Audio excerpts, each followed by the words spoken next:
Olivier Lajousse, bonjour. Vous passez une journée à Strasbourg à l'invitation de l'école de management. Vous allez rencontrer des chefs d'entreprise, des étudiants, le grand public aussi pour une conférence autour de votre parcours d'amiral dans la Marine nationale, d'ancien directeur des ressources humaines, et puis autour de votre livre « L'art de diriger » dont vous allez nous parler. Qu'est-ce que l'art de diriger ? Alors, l'art de diriger, c'est un petit clin d'œil. Vous notez qu'il y a un point d'interrogation après l'art de diriger, et ce point d'interrogation, il est important. Ça reste un questionnement permanent. Il y a deux mots importants, art et diriger.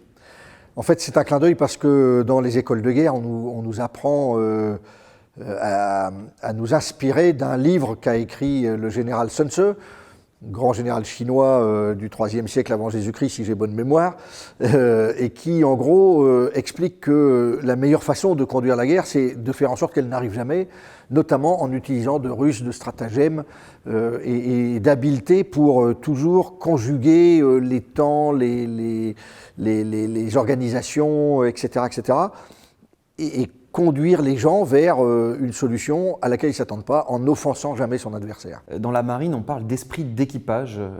De quoi s'agit-il ? Ma formule, c'est « une chaîne n'a que la force de son maillon le plus faible ». Et donc, quand un des marins de l'équipage commence à défaillir, loin de le chasser du plateau comme on le fait dans une mauvaise émission de télévision, au contraire, on se mobilise en « t'as pas le droit de nous lâcher ». Il est un des maillons de cette chaîne qui fait que ça fonctionne. Et donc, c'est ce qu'on appelle la solidarité des marins, la responsabilité, la disponibilité. Dans votre parcours, il y a aussi énormément d'enseignements à tirer. Vous êtes entré comme matelot dans la marine et puis vous avez fini amiral et DRH, vous avez commandé plusieurs navires. Qu'est-ce que ça vous inspire, cette expérience ? Moi, j'avais la grande chance d'avoir passé un baccalauréat. À l'époque, on était un Français sur 5 à avoir un bac. Et donc, j'ai devancé l'appel pour faire mon service militaire. Très très vite, un officier est venu me dire « vous êtes bachelier, donc quasiment intellectuel, nous on a du mal à recruter en ce moment ». Et donc on m'a proposé d'être officier sous contrat. Je suis resté pendant 14 ans contractuel, officier contractuel, et puis au bout de 14 ans j'ai été titularisé. C'est un parcours assez unique. Merci à la Marine, merci à la République française de permettre ça. Ma grande crainte, c'est qu'aujourd'hui on sent que cet escalier social, moi je ne parle pas d'ascenseur social, on ne monte pas dans une boîte, on appuie sur un bouton et vous êtes monté, non. Aujourd'hui je suis frappé par une France où il y a de plus en plus de demandes de diplômes. La chance que j'ai eue de pouvoir progresser, je ne suis pas sûr qu'elle soit ouverte autant qu'elle l'était potentiellement à mon époque. Qu'est-ce que vous retenez dans les qualités d'un chef ? Un grand chef, il est plein d'humour.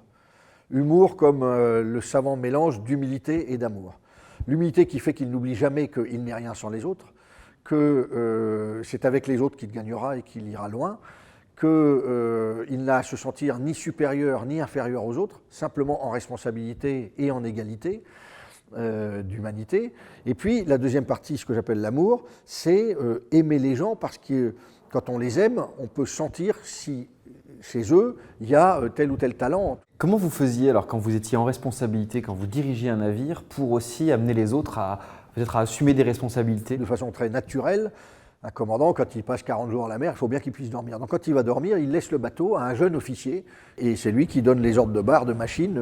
Il a été formé pour ça, il y a une équipe avec lui qui travaille. Moi, j'y rajoutais le fait que sur tous les bateaux de la marine, dans toutes les marines du monde, il y a un commandant et puis il y a ce qu'on appelle le commandant second qui doit pouvoir à tout moment remplacer le commandant si celui-ci disparaît dramatiquement. Et je me suis efforcé dans chacun de mes commandements à dire il faut que l'équipage sache que c'est possible. Et donc, pendant 2-3 jours à la mer, chaque fois pendant mon temps de commandement, je me retirais dans une petite cabine sans téléphone, sans rien, et je laissais le commandant en second commander. Alors je prévenais l'équipage pour pas que les gens aient peur, mais du coup, le commandant en second, pendant 3 jours, c'est lui qui commandait le bateau, et je n'intervenais en rien. Alors vous avez aussi beaucoup travaillé, je crois, sur la place des femmes sur les bateaux. Quand le président Jacques Chirac arrive à la présidence de la République, et dit je supprime le service militaire. Et donc on s'est dit pour avoir des armées professionnelles, il va falloir recruter beaucoup plus de gens. En gros, on multipliait par presque 2 le volume de recrutement annuel de la marine. On voyait les premières générations de lycéens et lycéennes où les filles quittaient le lycée, souvent meilleures que les garçons, allant dans tous les métiers et avec une maturité un peu plus grande. Et donc nous, ça nous intéressait beaucoup. Quel impact ça a eu sur les bateaux, l'arrivée de femmes? Ça a été dur au départ parce qu'il y avait des verrous moraux, intellectuels, philosophiques, tout ce que vous voulez, religieux même. Les jeunes femmes qui sont rentrées dans la marine dans ces années-là, elles étaient extrêmement motivées, donc elles donnaient le meilleur d'elles-mêmes, elles étaient extrêmement professionnelles, engagées dans leur métier. Et puis elles mettaient une sorte de, j'allais dire, ça civilisait un peu le bateau, c'est-à-dire que quand on est entre mecs, c'est un peu le corps de garde. Là, la présence féminine obligeait les gars à faire un peu plus attention à leur vocabulaire, à leur tenue. Et donc ça a eu plein d'effets comme ça très positifs. Et aujourd'hui, beaucoup de nos équipages il y a entre 12 et 17% de femmes embarquées. Ça se passe très bien.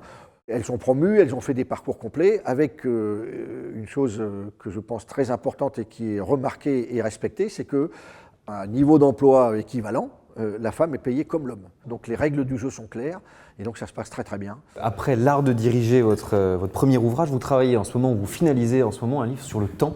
Oui. Qu'est-ce qu'un marin a à dire sur le temps ou qu'est-ce qu'un ancien manager a à dire sur le temps? Pour moi, c'est une clé fondamentale de tout dirigeant. Savoir gérer son temps, c'est essentiel. Ma vie de marin, elle m'a appris ça, c'est que je commence le livre comme ça. D'ailleurs, je raconte que voilà, je suis commandant d'un bateau, on est dans la guerre d'Afghanistan, pendant des jours et des jours en patrouille, les temps sont longs. Et puis soudain arrive le moment de l'opération, et là, chaque seconde, chaque heure paraît une seconde, tout va très très vite, l'action est soudaine, fugace, brutale, et puis à nouveau la veille longue, où là, chaque heure paraît une journée. Pour être un bon patron, me semble-t-il, un bon dirigeant, il faut être en paix avec le temps. Chaque fois qu'on prend le temps d'apprendre, de parler, de partager, d'aller à la rencontre des autres, de se poser un peu, de prendre du recul, eh bien, on grandit en capacité de direction. Olivier Lajousse, merci pour ces explications et vous étiez donc le second invité de l'École de management de Strasbourg après Éric Orsena pour une journée à Strasbourg. Merci.